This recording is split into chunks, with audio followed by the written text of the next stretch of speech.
All right, everybody. Welcome back to another episode of the World of Ability. I am Emily, one of the hosts of this show. Um, we are um, put on and made possible by Transform U Media Network. This is where we talk all about um, disabilities, disability advocacy, anything in that realm. I am joined today by Sarah Goodell, Denise Vargas, and Marianne of Waikiki. Um, how is everybody today? We're doing great, Emily. Thank you for letting everyone know about the world of ability and who we are brought on by. Absolutely. Thank you for that. And so today we are going to be speaking about entertainment and what it's like for us individuals with disabilities to go out there in this beautiful world and have fun. Um, and again, Sarah and I often talk about what we love to do, why it's so difficult to just get to having fun. Like even simple things like, I don't know, just want to hang out and maybe going out to a bar and hanging out with your friends, right? Like how difficult is that? What's your take on that, Sarah? Like what's life with you when you want to go out and, you know, Personally, I've kind of avoided doing that over the years, especially over the last couple of years, because it's not just because I have kids now, but more so because everything um, in terms of my area is kind of inaccessible. Things are small. The doors and the tables and chairs, like inside, are typically very close together. There's not very much room for a chair. Um, and when I'm out and about, I use a power chair. When I'm at home, I use a manual wheelchair.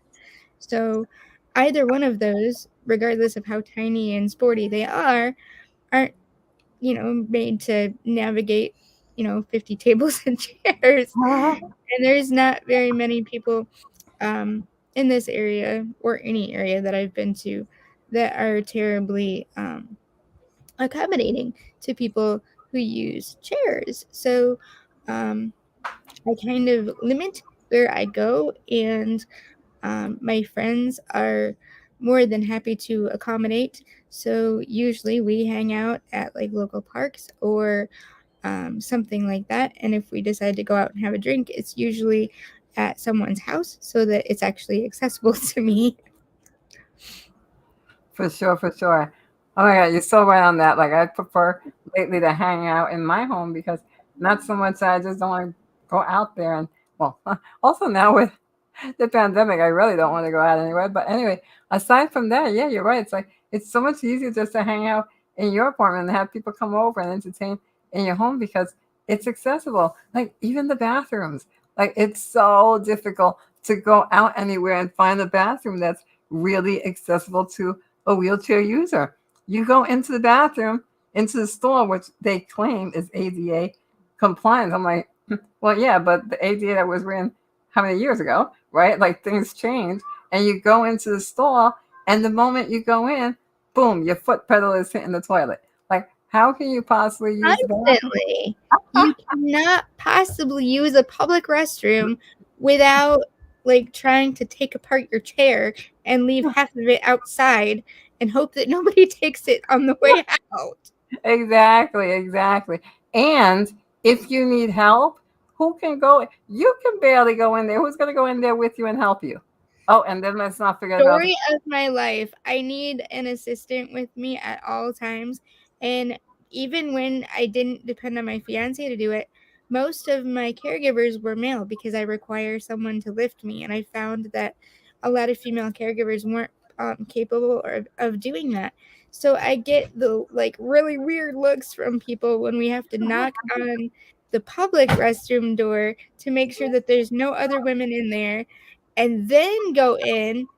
And I'm lucky if every now and again I can find a family restroom that I'm so sorry about that, that does not make it difficult for me to actually use it. Absolutely. And oh my gosh, you do give a point there with the male counterparts that have to go in with us, right? Because if, like you said, if you need someone to lift you, you need someone strong enough to do that. And you don't want to go into a public restroom and get those looks. Right? It's just like it's They're super weird. Like some people, I assume that people just assume that, if we're going in there for unscrupulous things. yeah. It is totally not the case. All I want to do is use the restroom. Exactly.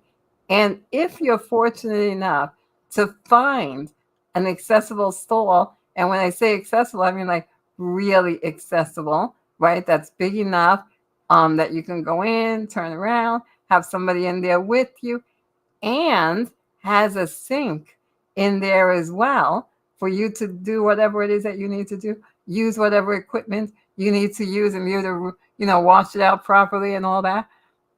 If you're lucky to find those restrooms or those stalls, who's in it? People who absolutely do not need it. And then you have to wait for them to come out. And then, Literally the story of my life. ah, I absolutely. travel from Michigan to Nashville quite often to do songwriting, and well, at least before the pandemic ruined everything. Yeah, um, but in those travels, I found that even like the rest area bathrooms aren't terribly accessible. There's only two between here and Nashville that I can stop at and know with confidence that I'll be able to use the restroom and have enough space for my caregiver and myself. exactly, exactly. Oh my gosh. And when you mentioned the restaurants or the bars where, they have like 1,000 tables because they want to bring in all that extra money. And I, I get it, it's a business. They're trying to utilize the best of their space. But when you have to ask people, excuse me, I'm sorry, can you just scoot in a little bit just so I can kind of go around? Oh, I'm so sorry. Hi, I'm sorry. Oh my gosh, it looks so delicious. Can I just get by there? It's annoying. And then they look at you like you've got like Totally. 50,000. And they totally look at you like you just absolutely should not be there. Exactly. It's Right? Like it some people becomes are very helpful. I'm not saying that. So thank you all. Thank all those that were listening who are super considerate and helpful. And however you do Oh have yeah, those there's of people. course people that are super considerate, and I love those people. I wish that there were more of them, but there are so many that are not. Yeah. And like you said, they look at you like, how dare you be out? Like, don't you have something that's just for you?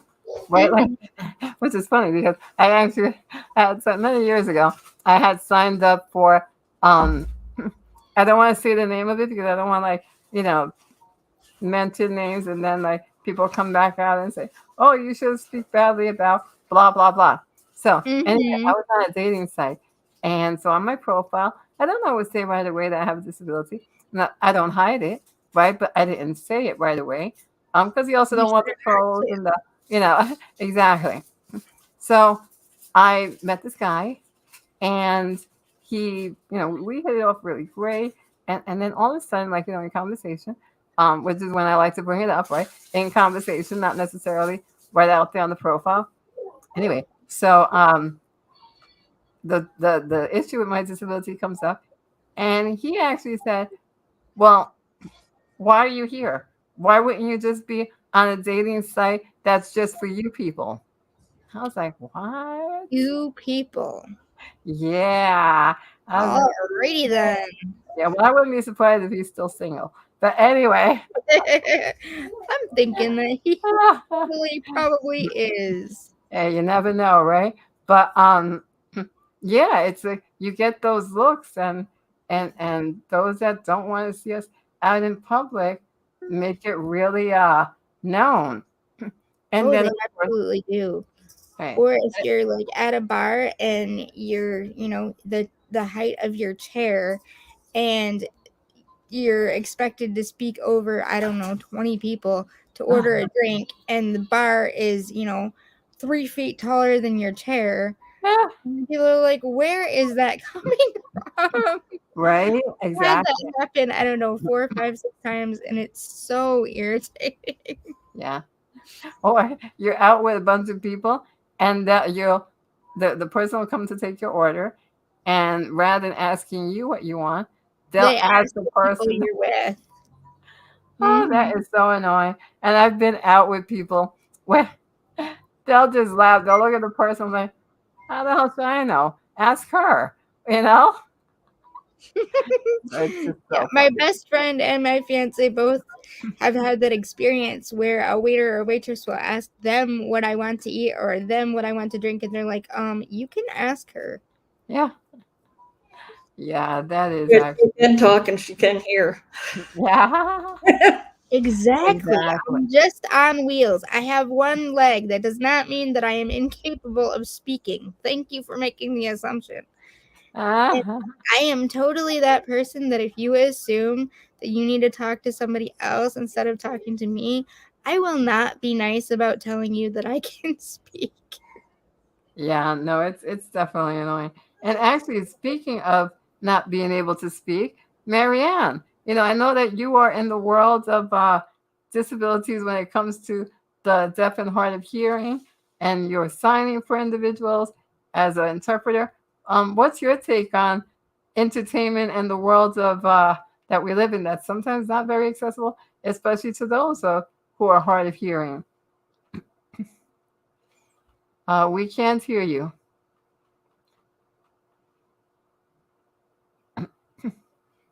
No, you're on mute. Oh, I when having trouble hearing you. Maybe you can come out and come back in. No, honey, we can't hear you. So we are actually live, and we are coming to you through StreamYard. Perhaps you need to kind of reset your settings with the mic. Okay, well, she'll come back. All right. Well, that being said, I'm sure when she comes back, she will let us know what's going on in her world. But that being said, yeah, it is definitely something that we need to deal with on a consistent basis. And the other thing that I find, oh my gosh, so difficult is when I was driving. I'm not driving anymore, but when I was driving, having to find accessible parking for a wheelchair ramp to come out and then give you enough turning radius to get in and out of on the ramp, the whole turning radius that you need. There's not enough room. Like they'll make these quote unquote handicap accessible parking, but they are very close together. And then The accessible parking is not accessible at all.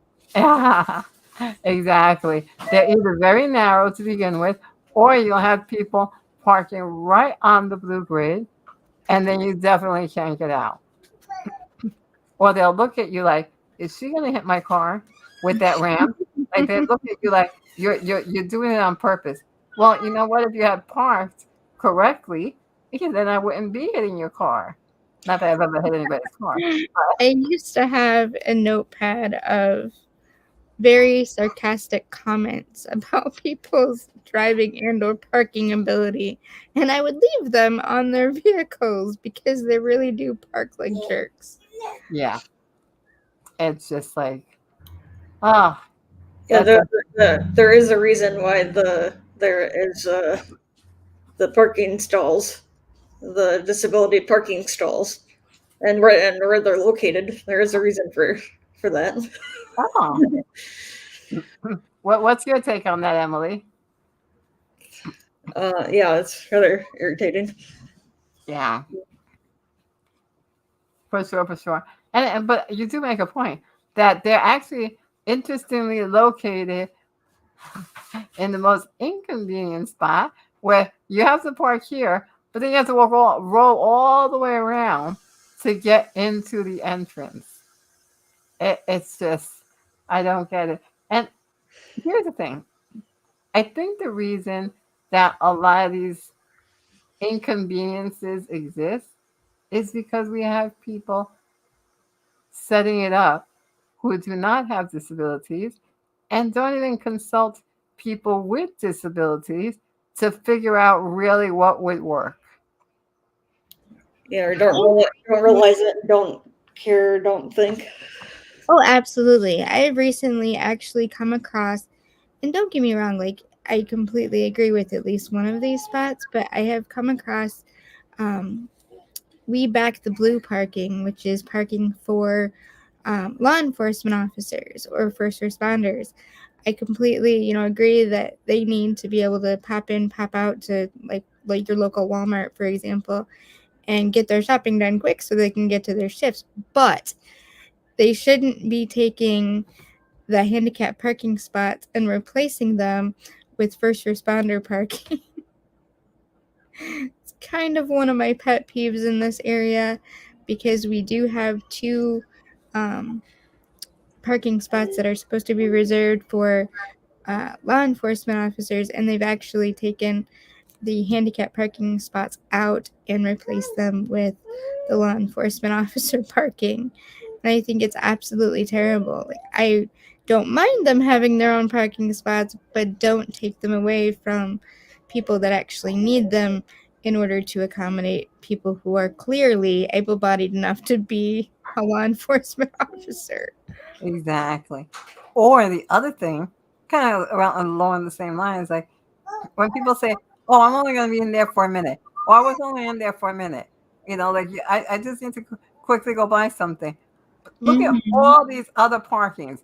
I mean, literally, there's like another parking, like maybe 4 or 5 spots down, that's completely empty. But It yet they have comes to park down right. to them being lazy, is what it Yeah, Yeah, completely they'll comes sit there going in there for a minute, and then like 20 minutes later, they're down. they're, Mm-hmm. they're coming back. They're coming back out. but literally, even if it was a minute, that minute means that now I can't find parking, Yeah, sure. right? Yeah, if somebody come, if they park there for a second, then somebody if the disability comes in needs that like right at the same time. Exactly. And I've literally, because I can't find parking where I need to park, I used to have to sometimes park in another shopping area and then go to where I wanted to go to. Oh, jeez, Yeah, that's more ridiculous. yeah. That matter of fact, there were times that how like in the shopping malls, you drive up to the top levels to park. I used to drive up to the third level, just because I know that hardly nobody would go up there, and then I can just park in a regular spot because no one's going to block me. Now, that being said, you most of the time it never happens, but on those very rare occasions, I would go up there to the very last floor, park in a regular spot because there was no handicap spots up there, park in the regular spot, and wouldn't you know it, when I go back home, when I'm ready to go home, I go back to my vehicle, and who's there? Another car. I'm like, what the? Like, there's all of these other places, and you are literally right by my ramp. Like, not even on the other side, like, literally right by my van. I kind of feel like it's because they saw the handicap plate and they're like, I'm just going to be right there just to show her that she shouldn't even be here. I kind of feel that. Maybe I'm It just a little does come paranoid. down to that. It really does. Yeah. Or Oh that my or God. somebody who's just being silly and not wanting to do anything, like being lazy. Yeah. No, I think that they do it purposely just to piss me off, just to say, well, she shouldn't be here anyway, or he shouldn't be here anyway. They should have someone else doing their shopping for them, or they shouldn't be out here doing that. Exactly. It all comes down to the mentality of people who are not educated wanting to form an opinion when in reality any one of our disabilities could happen to them at any given time. Yeah. Mhm. Oh, for sure. It was crazy. I also remember that there was one time that I was in at at CVS, right? At the CVS shopping area. So there was a couple different stores there. Um, I just happened to be at the pharmacy, but anyway, but there was a couple of different stores there, and the parking was very small for all those little stores that were around there. Um, Parking spots, the area was very small, and there was only two handicap spots. And I park normally if there's a handicap spot that's by the sidewalk, I almost always take, obviously not almost always, I always take the one by the sidewalk because I figure they're not going to block that, right? Mm-hmm. But there was only two of them. So I had to park in the other one. And I'm like, oh, I hope that nobody blocks me. Sure enough, somebody blocks me. Now, anybody that's listening, I do not recommend this. So please do not do this. But out of desperation, and I can't believe I'm saying this right now because, again, do not do this. But out of desperation, someone asked me, can they help me? What do I do? Like, I gave them the key to pull my car out so I can get in. I would have probably done the same thing, But honestly. how crazy is that? Again, out of desperation. So please do not do this. Anyone who's listening, do not do this because you don't know. What if that person had taken my car?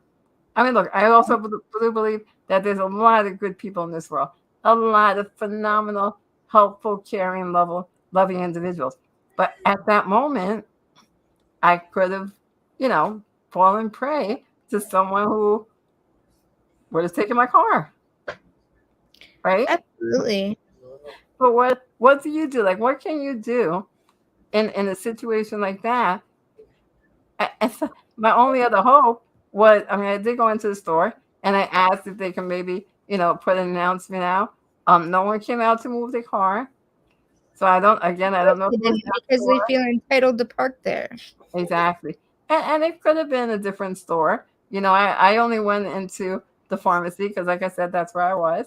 But there were other stores around there. What am I going to do? Go into every single store? There were about 8 stores there. How am I going to know who's who or what's what? Right? So out of desperation, I go ahead and I give him a key and he pulled out the car and I was able to get in and but it's just that it was just crazy. I'm not Crazy. sure if you're necessarily you need to should have had to do that though. Yeah, Exactly. My exactly. fiance has actually had to do that for us, being, um, with him being my caregiver. People have parked so close that he cannot get me in because he has to lift me from my chair into the seat. And Exactly. he has had to literally pull our vehicle out of the parking spot and like either into another one further away where there's no other cars or literally into the middle of the parking lot just to be able to safely get me in the car. Yeah. And it's just it shouldn't be a thing that should have to be done. It really shouldn't. Now, interestingly enough, my vehicle is very specialized. And anybody could drive it if you shut off the mechanism that I would use to drive it. Now, that being said, this gentleman that helped me, and when I explained that to him initially, because obviously my first reaction was no, right? And then I explained, but then that he was still insistent on helping me. Um, and first of all, I drive with a joystick, so for all I know, he could have been a gamer, and he could have said, "Oh, I can drive this," right? Maybe he's seen me driving. You never know who's stalking you. So, but when I explained this to the gentleman, and I really, I never know if I'm ever going to see him again, but he was so helpful and God bless him for helping me out and insisting that he wanted to help me because he was so helpful that he's like, oh, I can put it on neutral. And then just, if you tell me how to put it on neutral, I'll put it on neutral and I'll just kind of help back it up a little bit. So he was just so helpful. If there were more people like him in the world, ah, what a wonderful world we would live in. Yeah, Absolutely. that'd be amazing. Yeah, for sure. Wow. So, Marianne, are you back with us? I know that you popped in, and but now we see the black screen. Yeah, can you hear me? I do. We do hear you. So, tell us Okay, about the well, world of people with this with the hard the hard of hearing.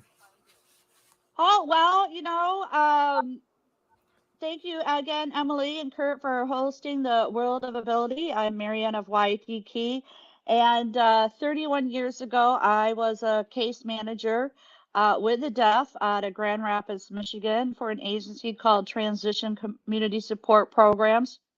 So I've had various experiences of going out in the community, one professionally to interpret sign language to facilitate communication. So, I'm kind of always working, right? And then we did have entertainment.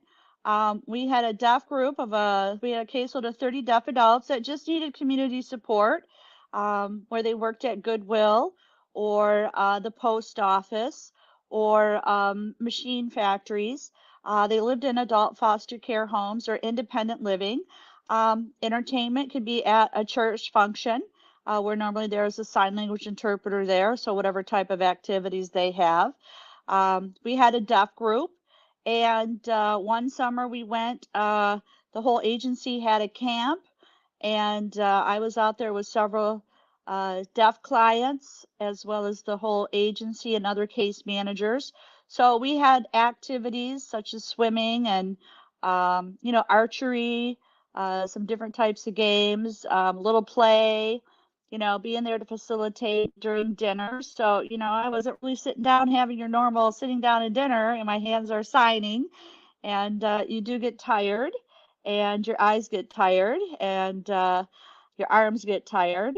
But it's a good way to keep that exercising and energy flowing throughout your body. And we're coming on May, and May is Better Speech and Hearing Month, and also Mental Health Awareness Month. So exercise and getting out and socializing are all what our mind, body, and spirit need. And with my experience in Hawaii for interpreting for Scott for over a decade, we had a service dog named Woofy, a little small brown Pomeranian that's got more attention than I did. And we would stroll Woofy down the beach, the boardwalk in Scotwood in a baby stroller. So everybody would stop and want to talk to us and wanted to know if they could pick up the dog. And we had to explain to them that it was a service dog. But Scott was still very kind. And yeah, so it took very long time to get home. Same thing on the bus, getting on and off of the bus. We had to show a card to show that, yes, he was a service dog. Same thing, too, to go into restaurants. But again, that dog caught more attention, and everybody wanted to give him free food, free chicken, free steak when we were eating at a restaurant. But we made it happen and had great fun. Also, we went to various game and chorus events, and I was the interpreter there. So there was a lot of support with the gay community for me interpreting. So they were kind enough to, pick up my meals or drinks. We would go on the Hula's cruise out of Waikiki on Saturdays. It was a special cruise for 2 hours. So they would pay for my ticket. And we went on the catamaran with the service dog as well. So, and I love boating and being on a boat. And Scott went sailing with us too. And Wolfie went on the sailboat with us privately. Uh, and yeah, we had great fun. Oh, we also did karaoke. They did a lot of fundraising events for the Gay Men's Chorus. So we went to several different bars where they had either a barbecue cook-off to raise money, charity auction events. So again, I was signing there, and Scott participated several times in karaoke. And he loved to sing the song Magic by Olivia Newton-John. We have to believe we are magic and nothing can stand in our way. And when he sang it several different places, he got standing ovations. Even though his voice quality wasn't that great, he still did it. He still got up and sang, and he got his nomination. And one of a couple of great honors that I got to do is I got to sign for Chelsea Handler as Scott's interpreter at her concert, and she didn't know I was going to be there. And she didn't know I was there, and she looked over and she goes, "What are you doing?" And I go, "I'm interpreting sign language." All of a sudden, 5,000 eyes at the Blaisdell start looking at me. I go, "Oh my gosh, here we go." And she goes, "You know what? You tell that deaf man, I'm so sorry for making you go through it." And it was the time of my life because I'm a big Chelsea Handler fan. And also, I got to sign for Terry Fader, the puppet master. So I met with Terry the night before and asked him if I could do it since there was nobody else buying tickets from the deaf community and they didn't have 2 sign language interpreters scheduled to do the theater event. When we have theater events, there's usually 2 sign language interpreters to trade off. And he said, yes, I could do it. So what an honor. And well, lo and behold, I'm down there, and guess what? Scott comes down the aisle with Woofy in the baby carriage. And you should have seen Terry Fader's face. And just he lit up and he loved it. So we got pictures with him, and he didn't have a problem with it. And you know, we were kind of known island wide, so to speak, or locally in Waikiki. So a lot of the places were very kind and accommodating to us as well. So it was a great opportunity. So, yeah, so I was taken care of somehow in some way.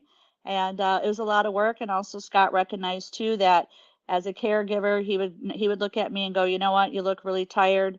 I can tell you're tired. You need to go home and take care of yourself. You need to go to sleep. You need to rest. You need to, you know," he sees me now kind of too. It's the I need to get some under eye cream because of the dark circles that sometimes that come in and everything like that. So it's always about looking good. Also too, not only for him for being on camera or just, you know, taking care of yourself when they notice that, hey, you know, my interpreter's working. She's my eyes, my ears, she's my everything. And that's what he would tell people too, which I thought was really, really cool. It brought tears of joy to me when he would say that. So people could recognize, you know, that we are there and we are there to be of service.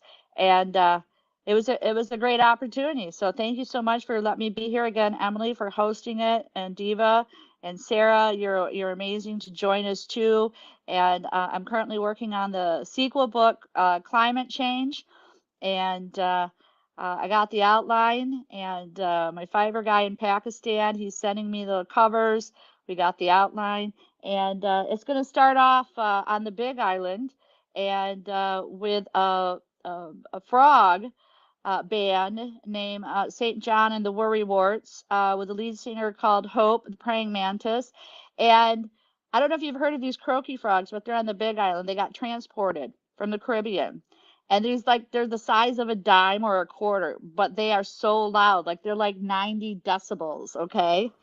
Could you Yeah, imagine? actually, yeah, they're actually called Cookie, and they actually came to the Yeah. island of Hawaii from Puerto Rico. They were Yeah. only in Puerto Rico until they finally were able to get there. Now, the reason for that is because of the climate that we have in Puerto Rico. They're only able to exist there. Somehow, it comes to find out now that Hawaii and Puerto Rico have the same kind of climate. So now that's why the Koki are able to live in Hawaii. But prior to that, they were not able to. So yeah, thank you for bringing that up. But oh my gosh, you know what? Very interesting story because much like unlike our stories that Sarah and I was sharing with everyone, I've seen people who have CP, cerebral palsy, go to karaoke bars, and when they start singing, people look at them like, again, why are you here?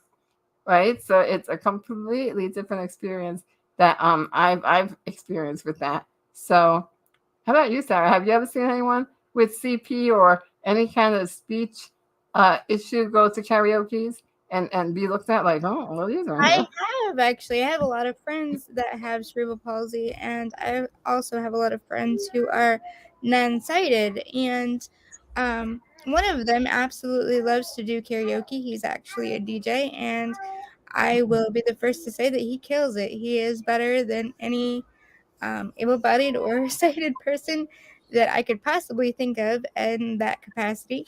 And he has the most fun.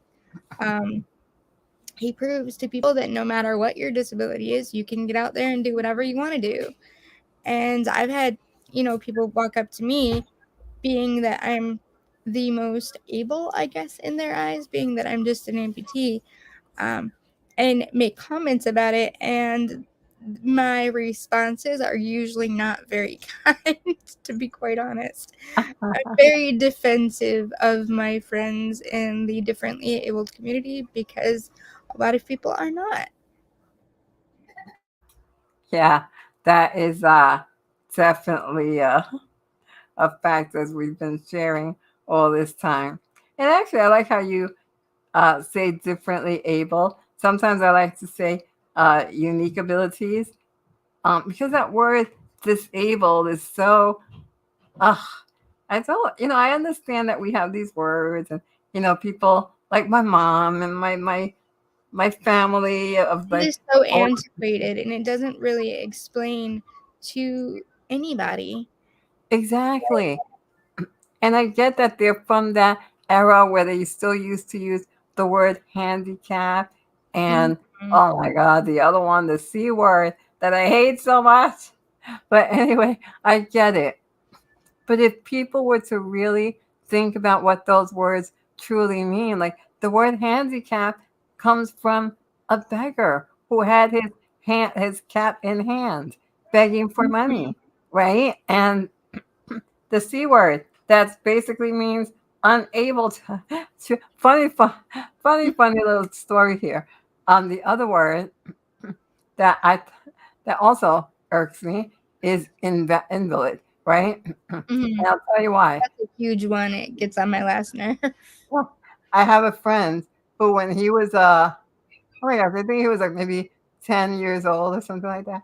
He saw an ambulette, which is another word that bothers me.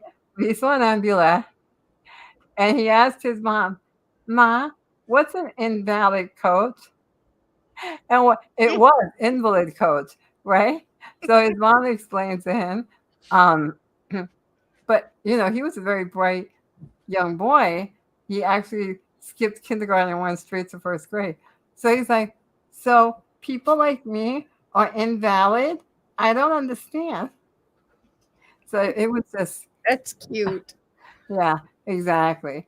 But it just goes to show that we're living in 2022 and we're still using words that we really shouldn't use. Now, interesting, the wheelchair logo has been redesigned. Now, The not wheelchair all, logo drives me crazy, even the redesign. yeah, but even with that, now the redesign, at least the redesign looks a little bit better than the older one. Now, I still think that we can do better. Hmm. Espe- Now, you and I, we're both creatives. We both love creating new logos, and absolutely, I think it could be redesigned to to to be part of today's world and to show that we are, you know, we're everyday people, right? That being said, I kind of feel like even though a lot of states have not implemented it, I'm like, what? Why is it that we're still even using like images that like all people with disabilities? I mean, there are hundreds and hundreds and hundreds of disabilities. Just with my disability alone, there's 4 variants, right? And that's just what I have. Now, when you're talking about neurological disabilities or uh, muscle conditions, or I mean, there's hundreds and hundreds. So really, there's like probably hundreds of thousands that we don't know about, right? There has to be. Right. So why do we have to categorize a disability with a wheelchair logo? Like, okay, I'm a wheelchair user, but I am not the only person with a disability that happens to use a wheelchair. Like, disability should not be defined. Absolutely. The word So disability should not be defined by an icon. exactly. There are so many people. I think a lot of folks don't realize that there are people like us that are out there and our advocates rather, for change, because there are issues in the world that people will bring attention to and then people will become advocates for, but there are a lot of people who would not or are not willing to get involved with differently abled issues because they think that they're going to somehow offend someone, or it's just not that much talked about, but in all reality it's just as important as any other issue. Mm-hmm. For sure. It's just something that. So now that we've talked about all our grievances and all our experiences, um, I'd like to maybe start talking about how we can bring about change. And also for those out there who are listening to us live, and for those who are going to watch our YouTube channel, please like, comment, subscribe, share, and definitely comment, especially now that we're making it a conversational, um, the conversation is moving towards how can we bring about change. Let us know your thoughts. We'd love to hear from you, and have a conversation. Let's get it going, and let's bring on change together. So let's just see, what can we do? Because I have some ideas. Like, what are your some ideas, Sarah? How can we bring on the Well, one change? of the things that makes me like super super irritated about the fact that we as people with disabilities are characterized by a logo that, or an icon rather, that really is extremely limiting and basically tells people, okay, well, people with disabilities are categorized by wheelchair users. That's not necessarily true. And as a creative, I would love to challenge other creatives out there to come up with a different icon that um, puts us in a light that shows that we are able, that we are out there, and we're doing all kinds of things. We don't do anything any differently other than having to put a little twist on things than other people do. And I think a lot of people don't realize that. Yourself and myself, as well as other people that we know, are business owners, for example. And a lot of people don't realize that people with disabilities own businesses. I would love to challenge other creatives to put your own spin on the current lovely disabled icon and change it. Oh my gosh, I love that. Well, you know what? You just heard it from Sarah. We are creators, and we know that there are tons of people out there who are creators as well. Let's bring on those ideas. Let's admit them. Let's bring on this change. I mean, like, hey, look, somebody decided to redesign the wheelchair logo, right? I mean, was it great? I mean, better than what it was?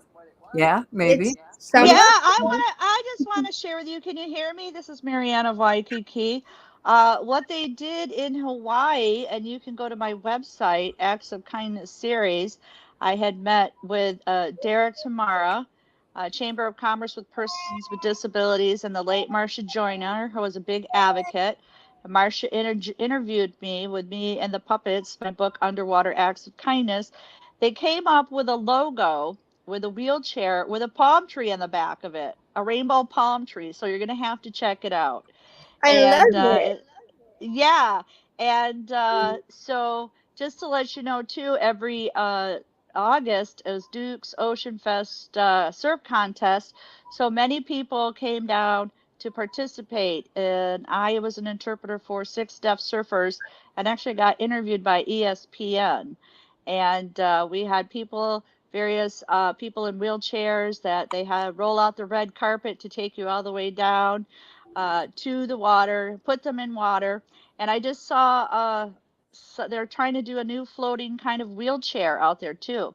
But I just wanted to share, I was walking up to the little Oxo. It's like a kind of a 7-Eleven over here in Mexico. And they were repainting with blue paint the handicap parking space with the wheelchair in it. And I took a picture of it. So it was just amazing.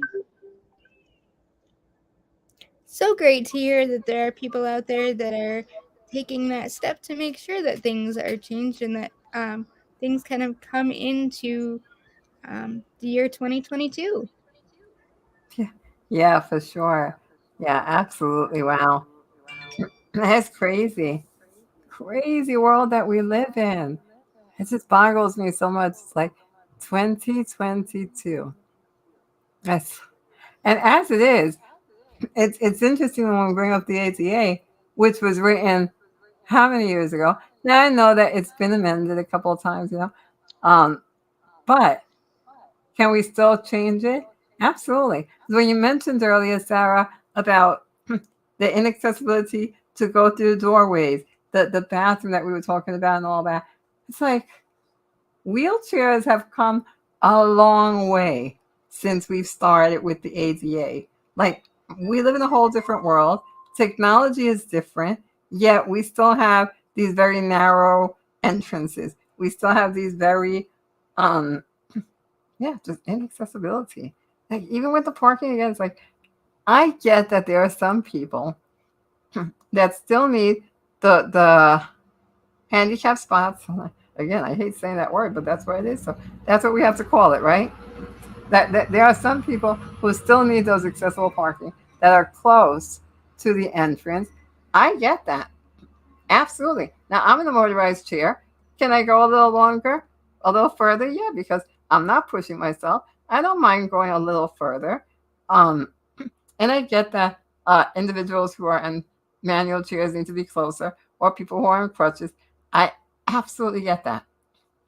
The thing is that if you don't need an accessible spot that has to be wide enough for a ramp and have the turning radius that you need, then have those designated for vans. And I know that in some places they are designated just for the vans. Um, so I'm not saying that I don't acknowledge that. But then there should be spots that maybe they're just like blue areas without the blue grids that are just designated for people who need it to be closer, but doesn't really need the, yeah, they don't need the extra space, right? Like that's what we need to look at. And then we also have the, oh, what about the red sticker, right? We have the blue placard, and then we have Yeah, the don't red get me one. started on that.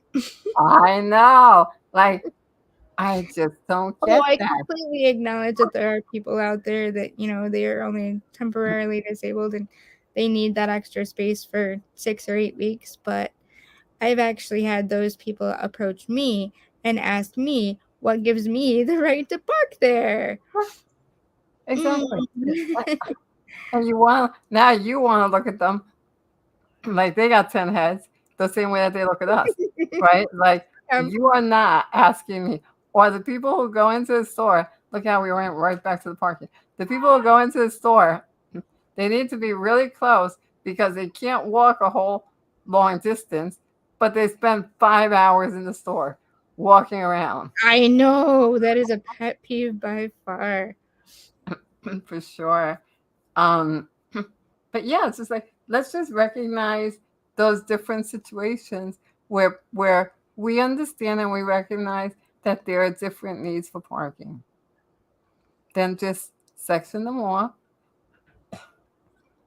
so that each person or each individual that has a particular condition or need has that need met because they're designated for that particular situation.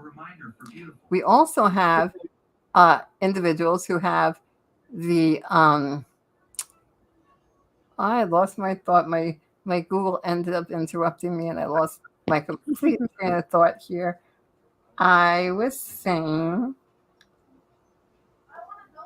yes, people who have the placards that maybe they have them for their child who has a disability or for their elderly parents. I completely understand that. But what about when they're using it and And they they not, right? They don't have the person who really needs it with them. Like I remember, again, I was at the shopping mall looking for parking, could not find a spot that was wheelchair accessible. I find one, it's empty, but the other person pulled in before I can pull in there. So she pulls in there. Oh my gosh, can you believe that the woman came out? I am not lying, I'm not exaggerating. She had on at least 3-inch heels, skinny heels, 3-inch skinny heels, and is running into the store. I'm like, what? Yeah, I see your lips moving, but I don't hear you. I am so sorry. I forgot that I muted. That was absolutely terrible. I would have had to have been the person to say something. Yeah. Oh my God. I so wished that I could have found parking right away, get out of my van right away, and hunt her down, because I would have had to have said something. I can't. I can't with people like that. Well, we are wrapping up here, I think, at 4:00.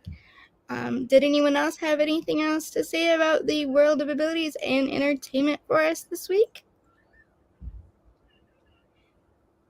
I think Marianne is out. Emily, do you have anything that you'd like to share? I know that you don't really come from the world of wheelchair users, and we've been focused a lot on that today. But what are your thoughts as a friend that has other friends with people who use wheelchairs? What are your thoughts?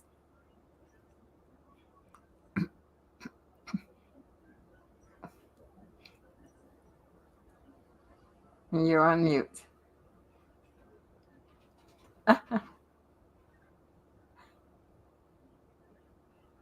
Myself. There we go. There you go.